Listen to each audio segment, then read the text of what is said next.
All right. Hello, happy Wednesday, work happy mums. It's Laura Lloyd here, food psychology coach. And you, if you don't know who I am by now, you'll you've been missing out because I've been all over the place in work happy mums this week. I am a coach who works with women who overeat after work, and I come from a cognitive behavioral hypnotherapy perspective plus coaching. And these are tools that I have used in my own life and I absolutely love. And the tools of cognitive behavioral hypnotherapy are really highly developed around habit change. And that's why today I'm going to be giving a little bit of perspective from both a coaching perspective and from a cognitive behavioral sort of underpinning um, in relation to one particular person's question that they have sent in. And they have said they'd like to remain anonymous, and it's absolutely fine. And I just want to really thank this person, M, for sending this question in, because it is such a good question for so many of us. And I want to say right away that this is not the first time I've encountered this kind of example. In fact, let me first read her question and then we'll get coaching on it. Alrighty. Okay. So, M says, at the end of the day, she feels a kind of sense of dread. And that was a word that also came up in the Facebook group this week. She says, it might be too strong of a word, but in the last 3 hours of your day, after the kids are in bed and before yourself falls asleep, you can feel very agitated thinking about what could be done to make the day worth something, a day worth living. I love the way she puts that, a day worth living. Running after my life all day long, working hard, loving my kids hard, trying to be a strong and caring partner. And in the evening, I feel like something exciting and fun must happen now, or otherwise, what is the point? And then I'm tired. I have no idea what to do for fun. And I resign with frustration and I feel a little bit depressed to just lay on the couch and watch a movie with hubby. And then sometimes after the regular movie, I feel really anxious about all that. And I would easily binge watch movies and series or binge read trashy books all night long and only fall dead asleep around 4 or 5 a.m. with exhaustion. Okay, that sounds extreme and bad, she says, but I'm kind of okay with it. This dread is leading to the bad habit of binge watching and reading all night long, and this leads to a bad and depressing following day. Right? So you get the follow-on results of that. And this is so dumb. And she puts a little emoji because she totally is onto herself. I have started to recognize the pattern for quite a while now, and this is the first time I'm actually taking the time to think about it and write it down. So thank you for this opportunity, and we thank you for bringing this to us so courageously. And I want to say I'm coaching somebody else in my eating psychology world right now who stays up for hours and hours eating and watching Netflix. I know eating isn't part of the equation for you. It's really about the watching that you're doing.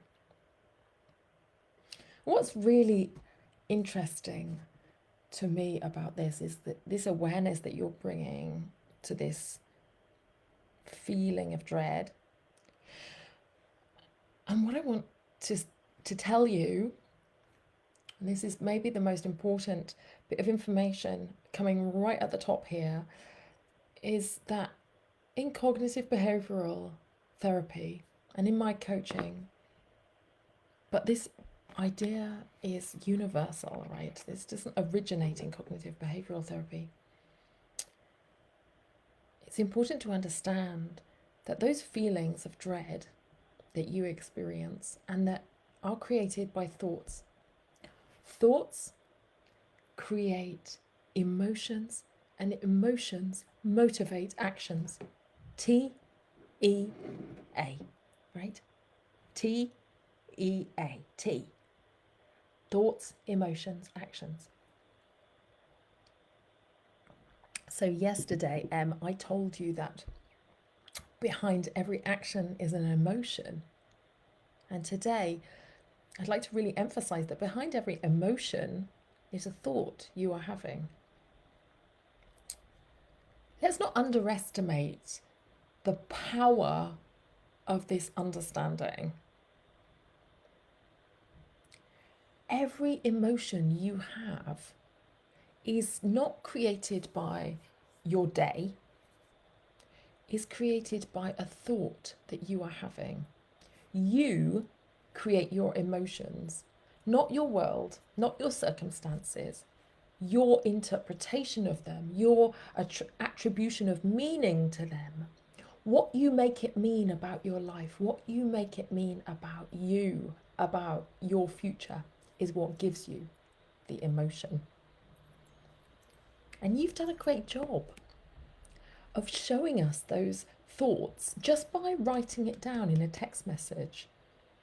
Whenever we want to know what we're thinking, the best way is to externalize it, either for 2 minutes writing on a piece of paper with a pencil, or to talk it in a voicemail to yourself or in a conversation with your friends. I mean, God, girls, this is why those conversations with our female friends are so important, because as we have those conversations, that's when we start to surface our thinking processes and reflect them from each other, right? Our conversations with our female friends are pure therapy. I'm 100% devoted to that. And you do that in this text message, because you tell us that the thoughts that are leading to the dread are something exciting and fun must happen now, otherwise, what is the point?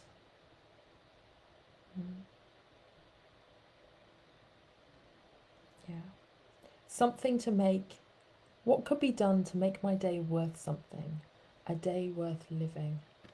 And these little thoughts, and just so you realize this, guys, just to be super simplistic about this, thoughts are little sentences that show up in our brain. So that's all a thought is, a sentence. But when you realize that a thought is a sentence, that's a really important understanding in its own right, because the actual language that you are using to yourself is really, really important, because the language carries so much flavor, attitude, and there's a world of difference between saying to yourself, for example, well done me, I worked really hard today, I loved my family hard, I've been a strong and caring partner. And the kind of hard talk that's going on in your head right now, Em, which is like, oh, I'm working so hard, I'm loving my kids hard, I'm trying so hard. Do you see that that's, I mean, obviously I'm adding in emphasis myself, but you see that there's a, one carries an attitude of an uphill struggle, of striving, and the other carries an attitude of self-congratulation and acknowledgement that you've given it your best. So if we were coaching together, I would encourage you, and we are right now. Okay, so this is a serious situation. So I would encourage you to spend an evening, commit yourself to an evening without the Netflix, and keep a notebook nearby you and surface all of those thoughts. And yeah, they'll be yucky, but they will also, and then this is the hilarious part, be a little over dramatic, right? And that's because those are the thoughts that create all of the emotion. they'll be like, oh, my life's not worth living. My life isn't any fun anymore. I do everything for everybody else. And all of that, sense of self sacrifice and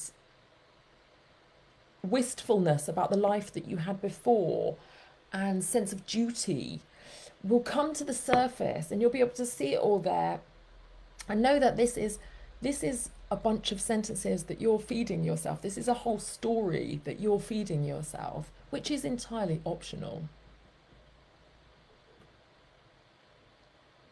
Yes, you have a job, and yes, you have kids, and I don't want to pretend that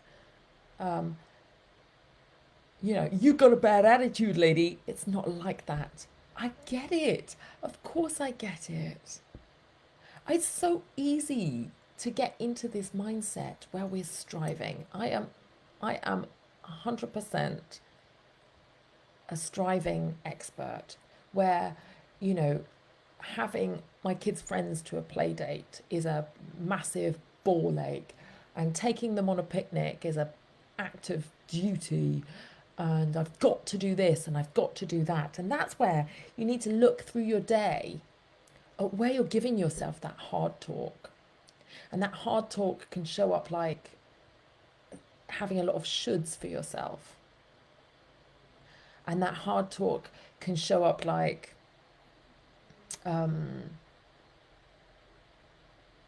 just telling yourself you're trying your best all the time, as if you're sort of long suffering, and not telling yourself, I'm doing it, I'm already doing it, I'm accomplishing things.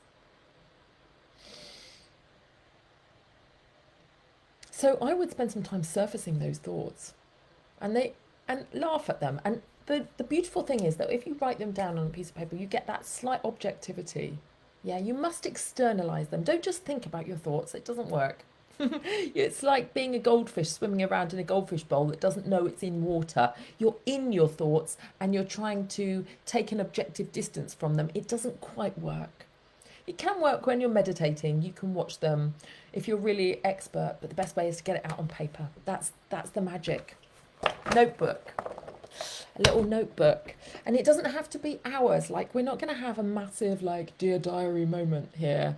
It's just a few minutes. It's just jotting things down. It might just look like notes, words in circles, a list. It might look like anything to you. It might just think of it as notes. Yeah. Take notes on yourself. Become the scientist, the laboratory investigator of what's behind these actions that you keep taking that feel automatic. And what's really interesting is that the decision to stay up late isn't conscious for you anymore. The decision to watch Netflix, it's actually a really powerful decision. We know that because it's having huge results for you right now.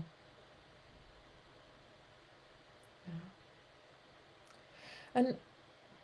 And that doesn't mean, just because it's not conscious, that it's not a powerful decision. We're making a lot of very, very powerful decisions every day. And we're allowing them to be made by our habit brain, which is our lower brain, yeah, which is is part of our unconscious, yeah, our automatic functioning. And actually, a decision as important as whether or not you stay up till 4 or 5 a.m. watching Netflix or reading trashy novels really needs to be made ahead of time, consciously, and with your full backing. And when we make decisions without our full backing, then we get regret and all of that afterwards. What's really interesting to me, what the slight sort of miracle of this is how our results that we get always prove our thoughts. So if you're feeling like your life isn't worth living, and if you're thinking that your life isn't worth living, and you're feeling dread because that thought, my life isn't worth living, just gives me a sense of dread about the evening. Yeah, when a feeling is a physical sensation in response to a thought. It's a chemical cascade that's coming through your body in response to that thought. It's automatic. Yeah. It's like you go into a bar and you order that chemical cocktail with that sentence. Yeah. I've got to make my day worth something. And you get the dread, and then that dread makes you resort to buffering with Netflix or a trashy novel. And then the next day, you're so tired that guess what? Your life isn't really worth living, and you're just dragging your ass through the day, trying to get it out the way, trying to get it done, trying to get it behind you so that you can get back to that space where life is worth living. But hold on a minute, the worth living part is actually distanced from yourself because you've just kind of got your screensaver on. You've gone for just zoning out rather than actually deeply relaxing or resting or reconnecting to yourself in any way. And I'm not saying that the evenings should be all, candlelit bubble baths and deep and meaningful journaling exercises. So many of us, and I think Melanie mentioned this in the Facebook group today, so many of us don't have the energy to kind of put in that kind of attention to ourselves at the end of the day, and that's understood. So why not just feel what you feel about your day and notice that? Notice the story you're telling yourself about the day. Now, that story you're telling yourself about your day is super, super important because everything in your day is actually your choice. And right now, it feels like I'm doing all this for everybody else, and what's left for me? And I've got to reclaim something for me, otherwise the me is going to have disappeared. My identity has disappeared, and that's such a familiar experience to us who are working mums. Yeah. Maybe when you look at the choices that you have made in your life right now, for what you're doing with tomorrow, for what you're doing with today, you would remake them. If I gave them to you on a plate and said, would you like this job? You would say, yeah, actually I would. And yet you go to the job every day feeling like I've got to go to work. And maybe you would have those children and you would mother them. And it is a choice. Some people don't. Some people get halfway in and then they're like, I mean, I know this sounds remarkable to think of it, but some people give up on mothering. And yet you choose to keep showing up for it. You are actually choosing it. You could choose to hand your kids over to somebody else. I know a woman who's had 6 children, but she's left them with their father because she doesn't enjoy parenting them. And,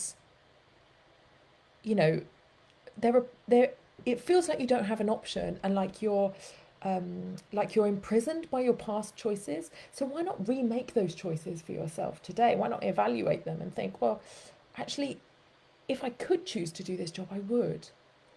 And actually, that's what's so great about some of the work that Melanie's doing here in this Work Happy Mums group, really empowering everybody to feel like they can change jobs if they want to feel like they have got saleable skills that they could use if they want to, so that you don't get into that idea of like, I've got to stay in this job because nobody else will have me, or this job is something I'm locked into.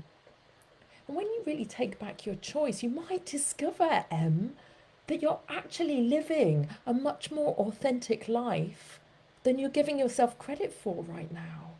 Because you're telling yourself, I've got to make my life a life worth living, but maybe it already is, but you're not really treating it like it's anything that you've chosen or that it's there for you. that the job is there for you, and the partnership is there for you, and the children are there for you to have this experience of being alive. And it's more like all of that is stuff I'm doing for everybody else, and my aliveness is something I've got to create by myself, by vicariously feeling feelings on behalf of other characters, on behalf of, you know, the girl who's starring in Maids, or on behalf of the person involved in this drama in my trashy novel.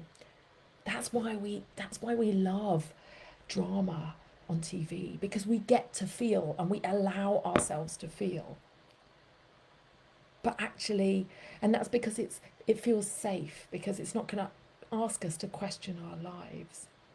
But you can feel your life. And if there is anything that's bugging you about it, that's okay. It's not an emergency. You can just notice that you're not at ease with that. And then bit by bit, that could be something that you either change or you recommit to and reinvest in, and start to enjoy again and bring your real life back to life. Is that aliveness is really our willingness to feel. If we're going through our day and we're not feeling anything, then of course we're going to feel pretty dead, and the evening's going to feel quite bleak. And I totally get it. You feel as if your life is a list of everything you have to do, but there's nothing you have to do. You don't have to continue any of the decisions of your past. You don't have to follow anyone else's idea of how you should live, And with motherhood, it's so easy to relinquish that perspective. Yeah. And of course, when we tell ourselves that we should be doing this and we should be doing that, I've got to do that and I have to do that all day long, there's going to be a rebel part of us. And I think, this is the mechanism that's behind binge eating too. But here we're seeing it for this example of M in a completely other context, where it's all about the Netflix. But when you should on yourself all day, cognitive behavioral therapists love to call it masturbation. When you masturbate all day, in the evening, of course, you're going to want some rock and roll. And that rock and roll part of you doesn't get to go to Berghain anymore. That rock and roll part of you is just like, fuck it. I don't want to be responsible for anyone or anything now. And I don't want to do the responsible thing. So you almost end up sort of acting in a way that feels perverse, self-sabotorial. It's because you're reacting to your own inner slave driver. And it's all in the language. So change that language, change that hard talk about yourself in the day. Change it to I get to, I can, I choose to, I might. And then just one other thing then I would think, if none of that rings true for you, if it's not that you're going through your day with a sense of duty, is it that the way that you put things is that you are trying, loving your family hard, working hard, and so on? And is it that you're actually agreeing to do a lot of things for a lot of other people that are above and beyond what you're really, above and beyond a level that comes from self-love? And if so, then it's really important to evaluate the people-pleasing part of you. And I mean, Melanie had somebody in the Work Happy Mums Club this week who talked about boundaries, and that's where boundaries really come in, of kind of being able to turn down some of those requests and demands on you that you can't fulfill without being resentful, that are above and beyond what you would like to do, what you feel desire to do, so that none of it's coming from you of wanting to. I feel like for some of us that evening slot is really a really potent time of day, and I'm so glad that you wrote to me with this with this question, because so many of us feel like we need to make the most of that moment after the kids are in bed. And for you, you describe it as 2 or 3 hours. And actually, you know what? My kids go to bed about 8:30, and I don't consider that I have 2 or 3 hours. I maybe have an hour or half an hour if I'm not coaching in the evening. And then I'm in bed. But I do completely empathize with this, and I do this myself too. I try and cheat the world by trying to reclaim a bunch of hours that are really not mine. They're borrowed. It's like buying something on hire purchase, really. And the way I do that is by setting my alarm for like 4 o'clock in the morning and trying to get up and do stuff before the kids are in bed, and then being ragged by the end of the day. So I'm kind of like you, but I'm trying to do it in reverse. I'm striving in reverse. And I think it's really interesting to think, that those hours don't belong to me. They belong to my sleep. They belong to my body. So I'm trying to steal, I'm trying to rob hours from my body so that I get to feed my ambition or my sense of myself or my identity in a certain way.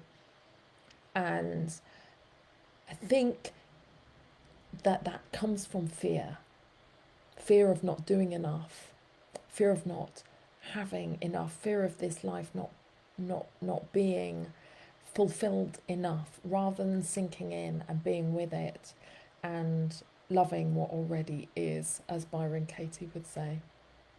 So I really want to thank you for bringing this example, because it's made me reflect on my own life absolutely as well. And I'm sure for you guys who are tuning in right now, for you guys who are listening or watching the replay, that there might be elements of the question that Em asks which you can totally relate to.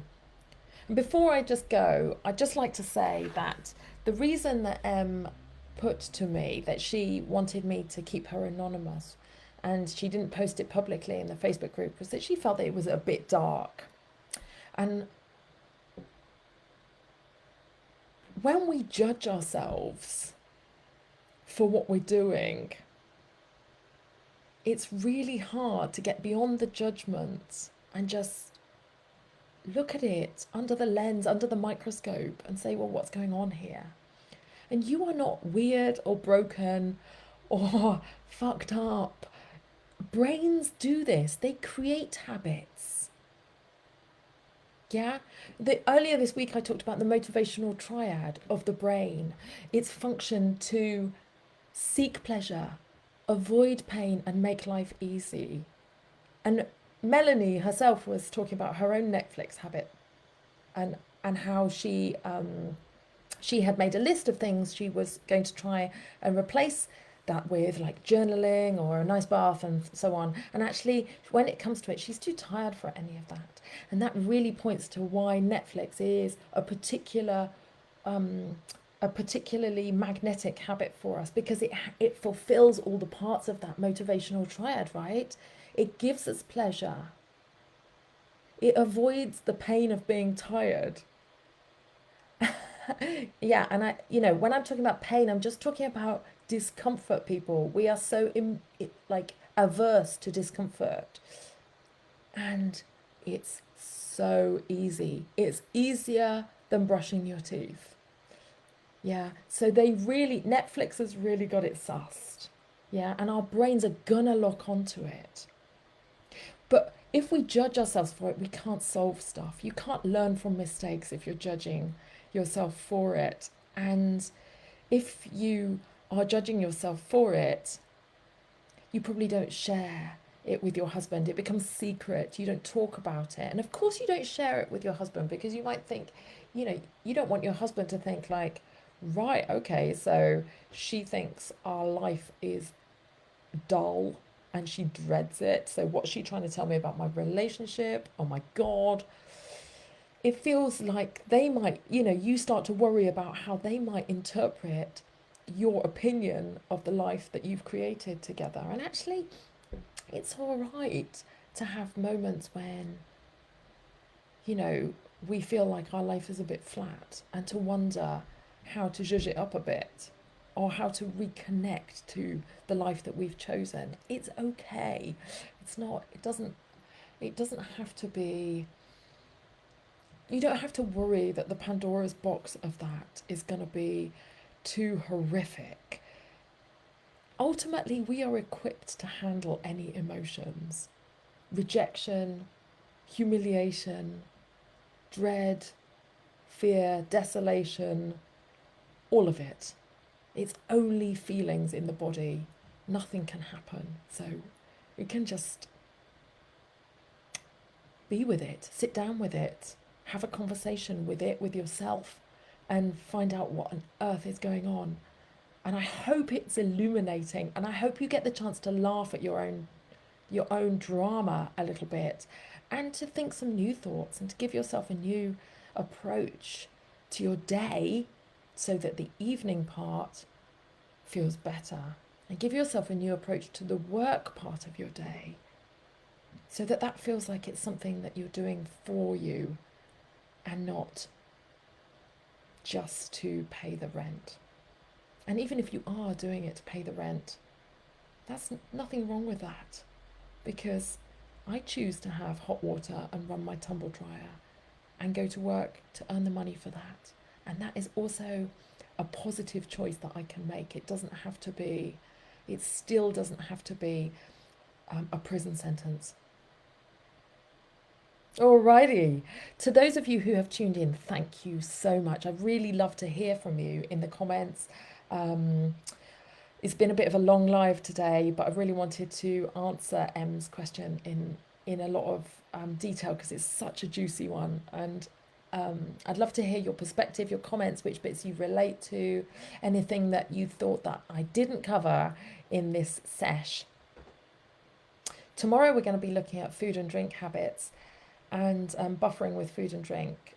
And I'm going to try and lay out for you the parts of this habit chain process. And,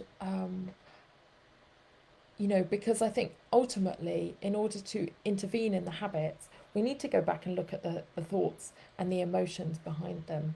But then we do need to understand how not to do the habit. We need to understand how to work with the urge to do the habit, which is going to be there as a habituated response regardless. All right, take care, and thank you for all of your interaction in the group. Thank you for tuning in. Absolute honour to have you here, and I will see you tomorrow, same time.